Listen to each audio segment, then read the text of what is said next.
Сериал «Великолепный век» завоевал множество поклонников и поклонниц благодаря вниманию сценаристов к историческим деталям и непревзойденной игре актеров, выбранных на главную роль создателями сериала. Конечно, у зрителей есть любимые персонажи, которыми они восхищаются и вместе с ними переживали все события и трагедии.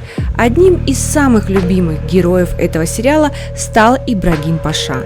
Его история «Взлет и падение» являются отличным примером того, как быстро может упасть человек с самого верха социальной лестницы. Любовь телезрителей этот персонаж завоевал своей искренностью, преданностью и верностью султану Сулейману.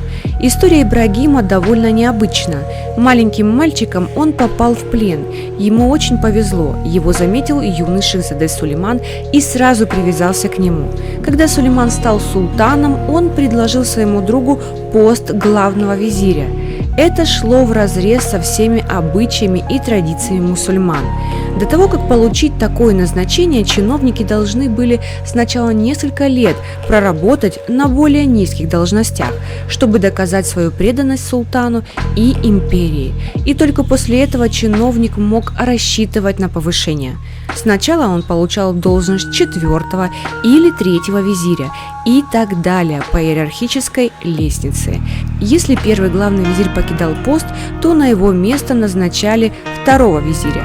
Сулейман же нарушил этот обычай не по заслугам, дав такую должность Ибрагиму. Ибрагим Паша предчувствовал, что добром для него это не кончится, но отказать султану не смог. В реальности этот человек был выдающимся политиком, верным союзником и лучшим другом самого великого из правителей Османской империи. Но вот в сериале этот персонаж совсем не такой добрый и хороший. Хотя надо признать, именно благодаря своему уму и хитрости сериальный Ибрагим Паша смог продержаться на своей должности и был соперником достойным Хюррем. И если исторические очерки повествуют о порядочности и справедливости этого человека, то сюжетная линия сериала показывает телезрителям несколько моментов, когда Ибрагим Паша демонстрирует свои не самые лучшие качества. Конечно, самый недальновидный поступок Ибрагима Паши был то, как он неуважительно отозвался о своем друге и повелителе. Паша настолько возгордился своей властью и могуществом, которым наделил его султан, что перестал уважать людей вокруг себя, стал вести себя грубо и невоспитанно. Даже однажды позволил себе нелицеприятно высказаться в адрес Сулеймана. Паша во всеуслышание заявил, что Сулейман никто иной, как большой глупый лев, которым ничего не стоит управлять, а себя Ибрагим сравнил с дрессировщиком диких животных, которому по силу укротить льва Сулеймана. Сравнить султана с глупой скотиной, с животным, которого можно водить на веревочке, это было верхом наглости и неблагодарности.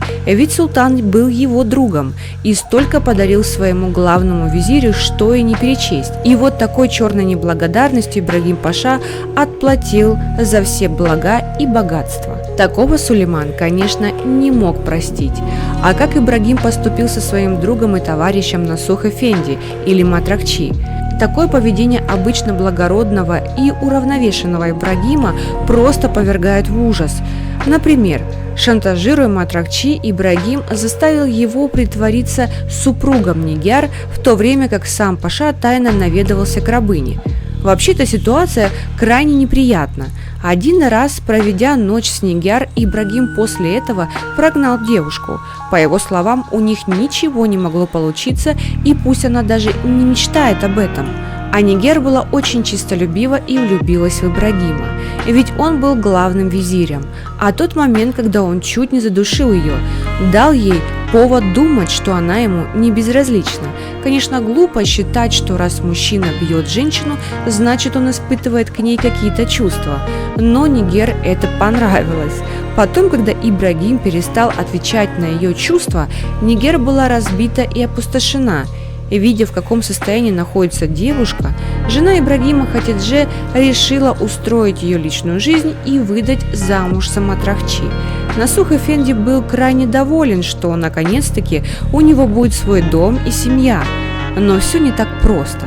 Перед самой свадьбой Ибрагим угрозами и шантажом заставляет друга втайне ото всех развестись с Нигер до наступления брачной ночи.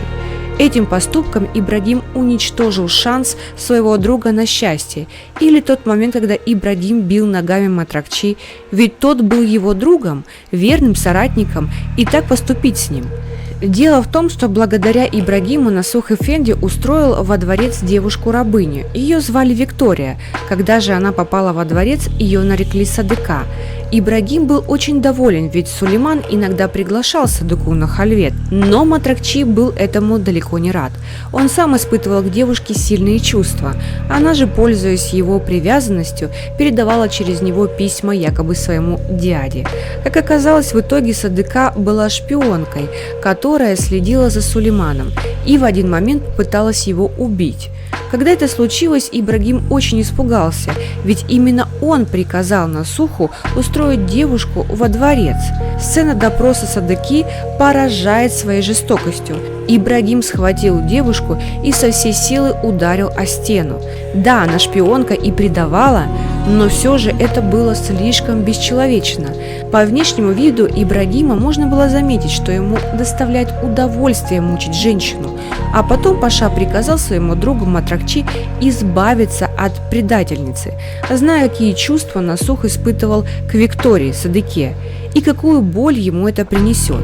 Ибрагим Паша все же отдал такой приказ, совершенно не принимая в расчет чувства Матракчи. Еще один поступок, который тоже не красит Пашу, это то, как он поступил с теми женщинами, которые его любили и боготворили. Например, он изменял своей жене Хатидже Султан. Когда она об этом узнала, она была опустошена, а с Нигер Ибрагим поступил еще хуже. После проведенной ночи с Пашой Нигер забеременела. Когда Ибрагим об этом узнал, он захотел забрать этого ребенка. Чтобы избежать этого, Нигер пришлось бежать, чтобы спокойно родить и быть рядом с ребенком. Но Паша все же добился своего. Разыскав Нигер, он отобрал у нее ребенка и потом не позволял матери увидеть свою дочь. Все это указывает на то, что Ибрагим Паша был жестоким, завистливым и злым человеком.